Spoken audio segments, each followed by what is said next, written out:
Il y avait un riche marchand qui avait 4 femmes. Il aimait la 4e femme et l'ornait de robes extravagantes et la traitait avec délicatesse. Il prit grand soin d'elle et ne lui donna rien d'autre que le meilleur. Il a aussi beaucoup aimé sa 3e femme. Il était fier d'elle et a toujours voulu la montrer à ses amis. Cependant, le commerçant a toujours eu très peur qu'elle s'enfuit un jour avec d'autres hommes. Le marchand a aussi aimé sa 2e femme. Elle était très attentionnée, toujours patiente et sa confidente. Chaque fois que le marchand faisait face à des problèmes, il se tournait toujours vers sa 2e femme et elle l'aidait toujours à s'en sortir et à traverser les moments difficiles. La première épouse du marchand est une partenaire très loyale et a fait de grandes contributions dans le maintien de la fortune et des affaires de son mari, ainsi que prendre soin de la maison. Cependant, le marchand n'aimait pas la première femme, et bien qu'elle l'aimait profondément, il ne la remarquait guère.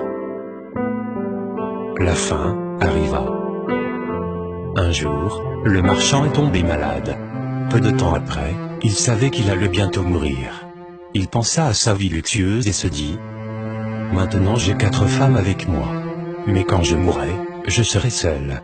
Je serai vraiment seul. Ainsi, il a demandé à la 4e femme: je t'ai le plus aimé, je t'ai offert les meilleurs vêtements et j'ai pris grand soin de toi. Maintenant que je suis en train de mourir, est-ce que tu me suivras et me tiendras compagnie? Ta question, répliqua la 4e femme, et elle s'éloigna sans un mot de plus. La réponse était comme un couteau aiguisé dans le cœur du marchand. Le marchand triste a alors demandé à la 3e épouse: je t'ai tellement aimé pendant toute ma vie. Maintenant que je suis en train de mourir, est-ce que tu me suivras et me tiendras compagnie? Non, répondit la 3e femme. La vie est si belle ici. Je vais me remarier quand tu mourras. Le cœur du marchand fondit de tristesse. Il a ensuite demandé à la 2e femme: je me suis toujours tourné vers toi pour obtenir de l'aide et tu m'as toujours aidé. Maintenant, j'ai encore besoin de ton aide. Quand je mourrai, veux-tu me suivre et me tenir compagnie?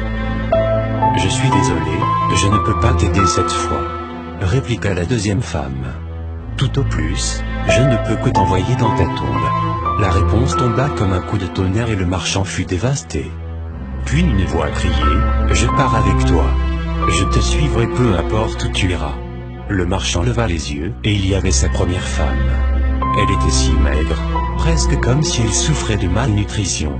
Très affligé, le marchand dit: j'aurais dû prendre bien soin de toi, pendant que j'avais la possibilité. Chaque homme et chaque femme a 4 épouses et maris. Que signifient ces femmes? La 4e femme. La 4e femme est notre corps. Nous aimons tellement notre corps. Nous prenons soin de lui, nous mettons des vêtements et des chaussures. Nous donnons de la nourriture à celui-ci. Nous en prenons soin comme la 4e épouse de cette histoire. Mais malheureusement, à la fin de notre vie, le corps ne peut pas nous suivre dans l'autre monde. La 3e femme. Notre 3e épouse. Nos possessions, statut et richesses.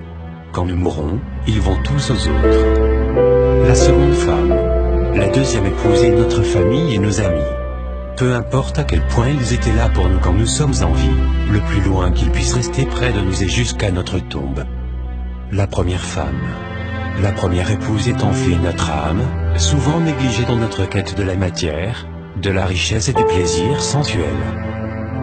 Une histoire à nous faire méditer sur nos priorités, une invitation à nourrir son âme avant son corps, de vivre toujours avec l'idée que nous serons seuls après notre mort, et que malgré les richesses que nous aurons accumulées, l'important est d'avoir une belle existence, d'avoir laissé une bonne trace, une leçon de vie.